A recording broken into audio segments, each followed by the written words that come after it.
Hello guys, welcome our YouTube channel engineering लोग। तो friends, मैं राजन विश्वकर्मा। आज मैं आपको बताऊंगा अपनी जर्नी गेट से लेकर ये मीडिया टेक आने तक का सफर क्या रहा। काफ़ी अप्स एंड डाउन आए मेरे यार, तो घबराना मत।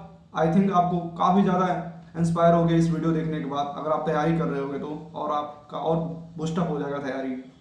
तो चलो वीडियो स्टार्ट करते हैं। और मैं 20-23 IIT में छोड़ के NITs को ज्वाइन किया, इसके बारे में बात करूंगा। मैंने IIT Kharagpur, IIT Tirupati, IIT Jammu, 3 IIT छोड़ के मैं NIT क्यों ज्वाइन किया, इसके बारे में बात करूंगा। तो ये लास्ट जरूर देखना। और हाँ, फर्स्ट ईयर या थर्ड ईयर या सेकेंड ईयर क्यों मेरे भाई, तो पिछला वाला वीडियो जरूर देखना, जिसमें मैं बताया हूँ कि थर्ड ईयर तक कैसे गेट क्वालिफाई किया था मैं। इसमें मैं बात करूंगा कि मैं फाइनल ईयर से लेकर यहाँ तक आने का सफर बताऊंगा, क्योंकि मेरे फाइनल ईयर में भी बहुत अप्स एंड डाउन्स आए यार।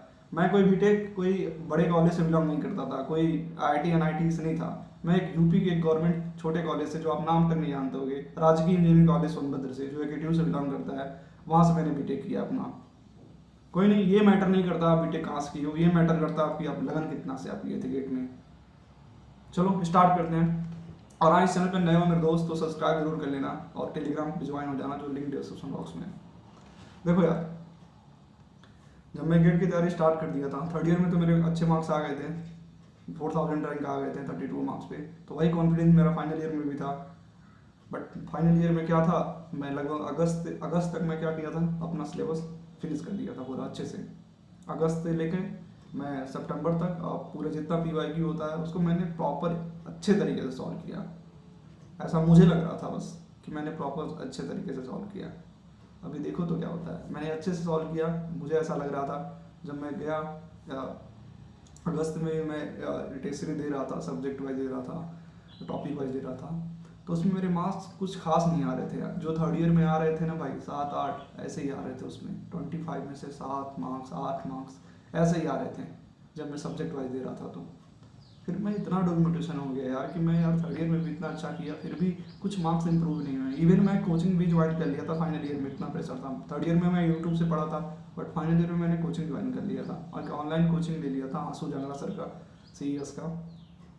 बट यार फिर भी मार्क्स उतने ही आ रहे थे, कुछ इंप्रूवमेंट नहीं हुआ था। मैं और ज़्यादा घबरा गया था यार, क्या करूँ। और उसके बाद कोविड के समय था, घर पे था यार, घर के लोगों को भी देख के नीचे जाओ तो और मन दुख हो जाता था। तो मार्क्स कम आते थे, नीचे जाओ लोग फैमिली को देखो तो फिर पूरा मन दुखी दुखी हो जाता था। मैं ऊपर एक कमरे में अकेले बैठ के पढ़ता था, कोई आता नहीं था वहाँ पे मुझे डिस्टर्ब करने। फिर मैंने सोचा यार कि मैं गलती कहाँ कर रहा हूँ। फिर मैं सोचा यार कि क्या मैंने PYQ अच्छे से सॉल्व किया है। मैं खुद से पूछा यार, तो मुझे तो लगा यार, क्योंकि मैंने तो सॉल्व कर रखा था अच्छे से, सॉल्व मुझे लग रहा था। बट ऐसा नहीं था मेरे दोस्त, क्योंकि मैं 3-4 टेस्ट दे चुका था, सब्जेक्ट वाइज भी दे चुका था, बट कुछ इंप्रूवमेंट नहीं हो रहा था। फिर मैंने वहाँ पे आई कि मैंने सोचा अच्छे से मैंने सॉल्व किया, कोई ज़रूरत नहीं है सॉल्व करने का, मत सॉल्व करो। फिर मैं उठाया, फुल लेंथ का टेस्ट उठाया। मैं तो सोचा यार चलो सब्जेक्ट वाइज है, इतने आ रहे हैं कोई बात नहीं है। एक दो सब्जेक्ट में भी अच्छे मार्क्स आ गए थे, बट उससे कॉन्फिडेंस उतना नहीं आ रहा था। मैं सोचा फुल लेंथ उठा के देखता हूँ कितने आ रहे हैं। जब फुल लेंथ मैंने उठाया तो मेरे पहली बार मार्क्स 24 मार्क्स आए। हाँ, मैंने A सेकेंड में का टेस्ट दे लिया था, 24 मार्क्स आए। भाई साहब, मेरे दिमाग इतनी ख़राब हो गई थी ना कि आप सब समझ नहीं सकते हो मेरी उस समय की फीलिंग क्या थी। मैं 12th के बाद 2 साल ड्रॉप हूँ। मेरी जर्नी यहाँ कितनी ख़राब हो गई थी। मैं थर्ड ईयर में भी इतना अच्छा मार्क्स लाया था, फिर भी मैं जब फाइनल ईयर में एग्ज़ाम दिया था ना यार, तो मेरे उससे भी कम मार्क्स आए। 32 उसमें थे थर्ड ईयर में, बट मैं एग्ज़ाम यहाँ पर दिया, टेस्ट सीरीज का एग्ज़ाम दिया, तो मेरे 24 मार्क्स आए फाइनल ईयर में, फर्स्ट टेस्ट सीरीज में। बहुत सारा डिमोटिवेशन आ गया यार। फिर मैं सोचा क्या करूँ। फिर मैं टेस्ट सीरीज देते गया, बट मेरे मार्क्स यार 35-40 तक ही रह गए। बीच बीच में कभी कभी 30 भी आते थे, 28 भी आते थे, मिनिमम 24 थे। 35 40 तक, उससे आगे मैं बढ़ ही नहीं पा रहा था। 4-5 टेस्ट सीरीज मैंने दे दिया था।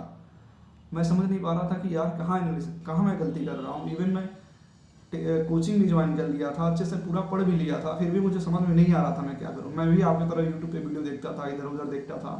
मुझे यार समझ लो, मुझे काफ़ी रोना आ रहा था। और उस समय कोविड का समय यार, घर पे माहौल और भी बेकार होता था।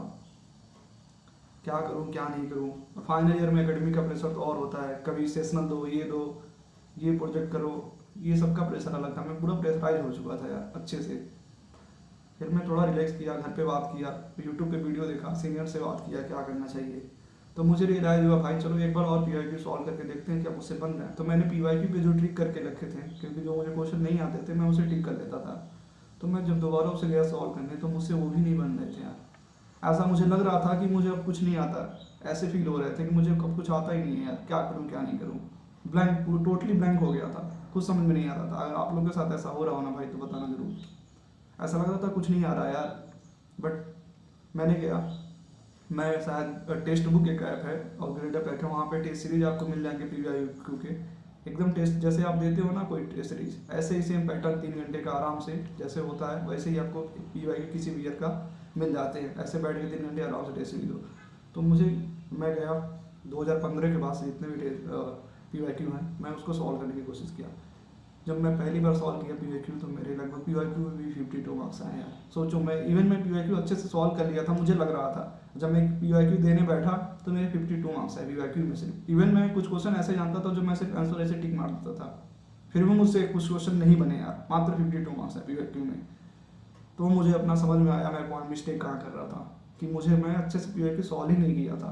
क्योंकि टेस्ट सीरीज में ऐसे काफ़ी कंसेप्ट थे जो पीवाईक्यू से रिलेटेड थे यार, 80 से 85 कंसेप्ट तो सब पीवाईक्यू ही होते हैं। बट आप जब उससे अच्छे से नहीं सॉल्व कर पाओगे, अच्छे से मतलब अच्छे से सॉल्व करना है यार, कि मिल जाए तो आपको कंसेप्ट पता चल जाए कि हाँ मैंने यहाँ से किया है। यही सबसे अच्छा तरीका होता है पीवाईक्यू सॉल्व करने का। बस सॉल्व कर लेना ये मैटर नहीं करता है, उसको एनालिसिस करना भी अच्छे से मैटर करता है। तो मैं गया अच्छे से उसे सॉल्व किया, 52 मार्क्स आए तो मैं समझ गया मैं लैकिंग पॉइंट मेरा कहाँ है, यही है मेरा लैकिंग पॉइंट।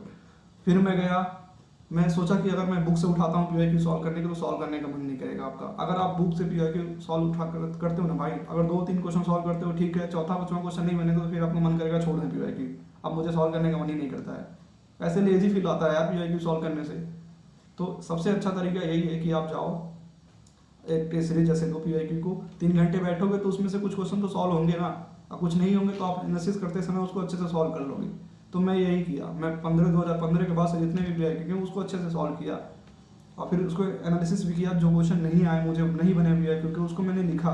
अगर आपके पास टाइम नहीं हो तो उसको फिर से जाओ अपने पीवाईक्यू पे, उस पर टिक कर लो और उसको सॉल्व कर लो, और दिमाग में बैठा लो कि ये कंसेप्ट ऐसे करना है। मैं ऐसे करते करते गया, लास्ट में मेरे पीवाईक्यू में भी अच्छे से आने लगे थे, 80+ मार्क्स आने लगे थे। तो मुझे रियलाइज हो गया चलो ठीक है अब पीवाईक्यू अच्छे से सॉल्व किया हूँ। जब आपके समझ लो 70+ 80+ आ गए पीवाईक्यू में तो आप समझ लो हाँ ठीक है आपने पीवाईक्यू अच्छे सॉल्व किया है। फिर मैं टेस्ट सीरीज देने बैठा तो मेरे मार्क्स 45-50 आने लगे थे, 45-50 ऐसे एक बीच में आने लगे थे, 45-50 के बीच में आने लगे। फिर मैं यहाँ पे स्टक हो गया था, काफ़ी 3-4 टेस्ट सीरीज मैंने दे दिया था, फिर मार्क्स कितने पे स्टक हो गए। फिर मैं सोचा अब क्या करूँ यार, इतने में तो काम चलने वाला होगा नहीं। मुझे भी नहीं पता था कि कितने मार्क्स चाहिए होते हैं, कितने मार्क्स नहीं चाहिए होते हैं। तो मैं सोचा अब क्या करूँ, तो मुझसे किसी ने कहा कि थोड़ा अपना सॉल्व करने का स्टाइल चेंज करो। तो मैंने सॉल्व करने का स्टाइल चेंज किया। क्या किया मैंने, पहले जो मैं इजी क्वेश्चन थे फर्स्ट टाइम में मैंने उसको सॉल्व किया, फिर उससे मॉडरेट क्वेश्चन सॉल्व किया, फिर लास्ट में जो टफ होते हैं मैंने उसको सॉल्व किया। तो जब मैं इजी क्वेश्चन, ऐसे आपको हर एक टेस्ट सीरीज में मिल जाएंगे 20 से 25 क्वेश्चन ऐसे मिल जाएंगे जो ईजी होते हैं, जो आपको ढूंढने होते हैं, उनसे अच्छे से सॉल्व कर लोगे। तो मैं ऐसे फर्स्ट टाइम मैंने सॉल्व कर रहा था तो मैं 25 क्वेश्चन ईजी वाले तो बना देता था, ऐसे लगभग 1 मिनट में 1.5 मिनट में ऐसे बन जाते थे। फिर सेकंड अटेम्प्ट में भी मैं लगभग 10 क्वेश्चन के आसपास मॉडरेट वाले बना देता था, और लास्ट में मेरे ज़्यादा से ज़्यादा 5 या 6 क्वेश्चन ही बन पाते थे। तो मेरे ऐसे करते करते 40 या 41 क्वेश्चन मेरे सही हो जाते थे। अब विश्वास करो आपके 40+ भी क्वेश्चन सही होते हैं ना तो आपके मार्क्स 60+ आएंगे टेस्ट सीरीज में। तो मैं ऐसे किया, ऑटोमेटिक मेरे में इंप्रूवमेंट आया, मेरे ऑटोमेटिक मार्क्स चले गए थे 58। मैं सोचा यार चलो इस फेज से तो निकला, ये 45-50 के बीच से फेज से मैं डायरेक्ट निकला 58 आ गए। तो मुझे लगा चलो ये कंसेप्ट सही है, तो मैं वो कंसेप्ट अप्लाई किया तो मेरे मार्क्स ऐसे इंक्रीज हुए। बट अब क्या हुआ, कोविड खत्म होने वाला था, मैं गया अपने कॉलेज एग्जाम देने, फाइनल ईयर का सेमेस्टर देने जा रहा था, क्योंकि सेमेस्टर भी नज़दीक आ रहा था। और भाई एकेटीयू वालों इतना गंदा सिस्टम है ना आपका कि आप किसी भी बच्चों का लाइफ खराब कर दोगे। या तो आप अपना CTC मतलब सही रखो, या तो पैकेज ही सही दो एकेटीयू में, या तो ये सब सिस्टम अपना थोड़ा सही कर लो यार। क्योंकि आप लोग तो पैकेज यार सिर्फ देते हो 5-6 लाख या ऐसे मैक्सिमम जा रहा है यार एकेटीयू में। मेरा भी पहले वीडियो में बता चुका हूँ, मेरा भी एम था यार 5 लाख का प्लेसमेंट लेके कॉलेज से निकलना। मुझे नहीं पता था ये गेट वगैरह क्या होता है। बट यार अनफॉर्चुनेटली क्या हुआ, मेरा एग्ज़ाम एकेटीयू वालों ने रख दिया, और शायद 18 जनवरी से लेकर 27 जनवरी तक बीच में। इतना डिमोटिवेशन हुआ यार, क्योंकि ये जनवरी फेज ही ऐसा होता है कि आप गेट में अच्छे से बूस्टअप करके आगे पीछे निकल जाते हो।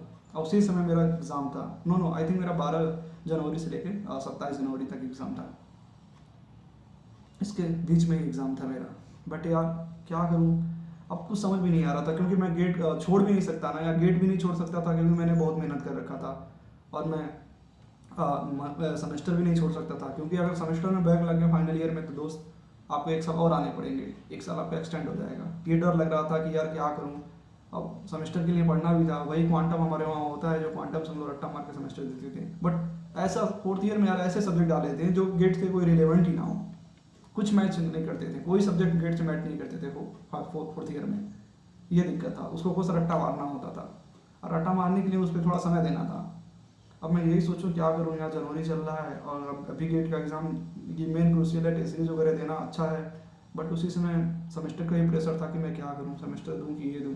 बट सेमेस्टर तो देना था यार, उसमें बैक लगा नहीं सकते थे, बैक लगाते तो 1 साल और एक्सटेंड होता, फिर सब कुछ देने से कोई फ़ायदा नहीं था। तो भाई मैं पूरे जनवरी भर गेट छोड़ दिया, कुछ नहीं किया, 1% भी मैंने गेट नहीं पढ़ा, क्योंकि सेमेस्टर का भी डर था यार। तो मैं अपना एकेटिव का एग्ज़ाम की तैयारी करता था सेमेस्टर का। 27 जनवरी को मेरा सेमेस्टर ख़त्म हुआ, उसके बाद से मैं समझ लो यार ये 27 दिन मैंने कुछ नहीं पढ़ा था गेट के लिए, कुछ भी नहीं पढ़ा था यार। मेरे काफ़ी रिवीजन भी छूट गए थे, भूल गया था सब कुछ यार। ऐसा लग रहा था भाई टोटली ब्लैंक हो गया हूँ। अगर आप फाइनल ईयर के हो गए ना मेरे भाई, तो आप ये जरूर फेस कर रहे होगे अपनी यूनिवर्सिटी से, अपने कॉलेज से, ये सब फेस इशूज़। तो मैं ऐसा लग रहा था यार मैं अब क्या करूँ, कुछ नहीं करूँ।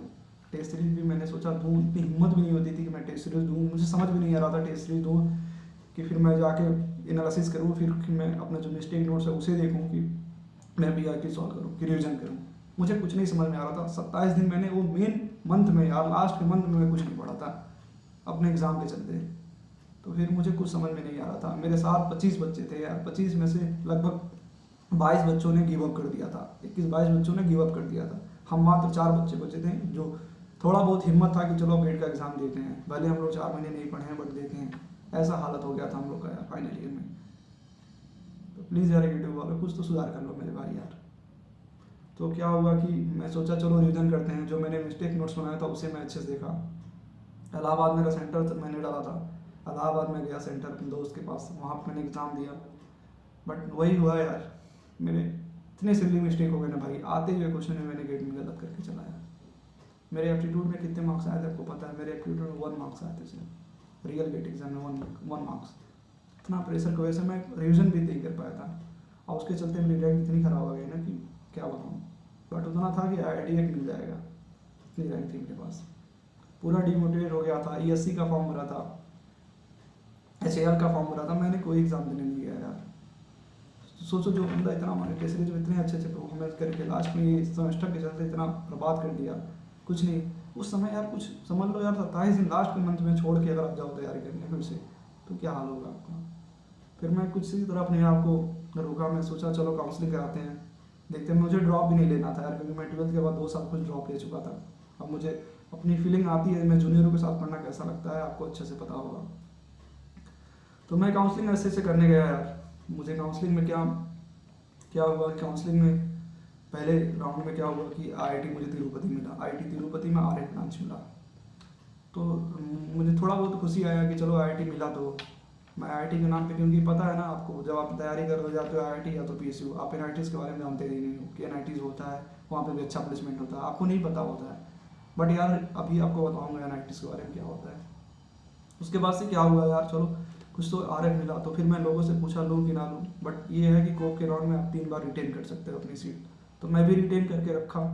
उसके बाद से जम्मू, IIT जम्मू का भी पहले वहाँ पे क्या होता था, इंटरव्यू रिटेन होगा फिर आपको सीट मिलेगी, क्योंकि कॉलेज का कुछ नहीं, कुछ कॉलेजों का नियम है या तो वो रिटेन लेंगे या तो इंटरव्यू लेंगे, फिर आपका क्रेडिट स्कोर चेक करेंगे। तो IIT जम्मू में पहले रिटेन करा रहे थे, तो मैं उस रिटेन में पार्टिसिपेट किया, और रिटेन में टोटल 166 बच्चे थे, आप स्क्रीन पर देख सकते हो। उस 166 बच्चों में से मेरे AIR 1 आई IIT जम्मू के रिटेन में, देख सकते हो मेरा 121 मार्क्स है, मेरी रैंक 1 आई।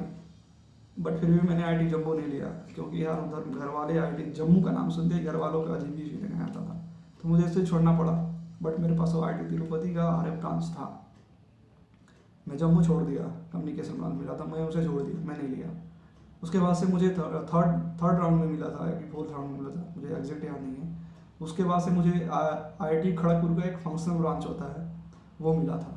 फिर मैंने पता किया यार IIT खड़गपुर ओल्ड IIT, मैं सोचा था वहाँ जाके CSC में अपना IT सेक्टर में अच्छे से करियर बना लूँगा। बट भाई मुझे तो सी आता ही नहीं है, बिल्कुल सी नहीं आता है, मैं कभी इंटरेस्ट ही नहीं रखा सी करियर में जाने के लिए। तो मैं उसे क्या किया, रिटेन किया। बस मुझे 4th या 5th राउंड में मुझे IIT तिरुपति का कम्युनिकेशन ब्रांच मिल गया।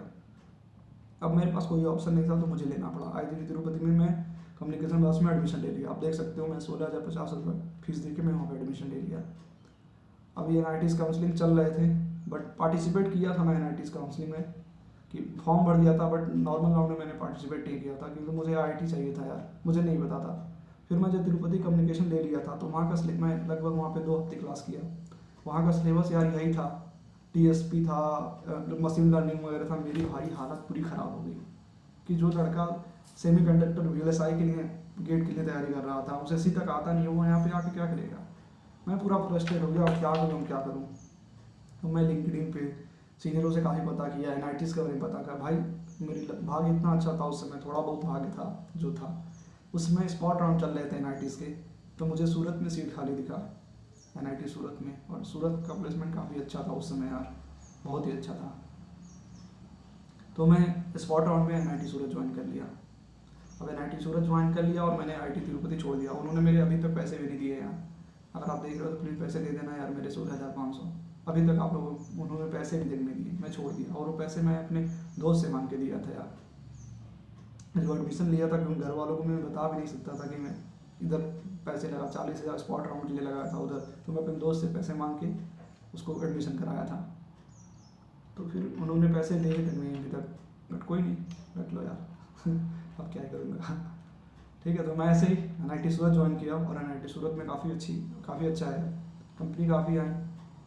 NIT सूरत का सफ़र कैसा रहा उसके बारे में बात करूँगा। और मेरा यही NIT सूरत से ही मैं आज मीडिया टेक में हूँ, ये मेरा सफ़र रहा। आई होप आप कुछ चीज़ से सीखे होगे, मिस्टेक जहाँ करते होगे अच्छे से सुधार कर लेना यार। Thank you.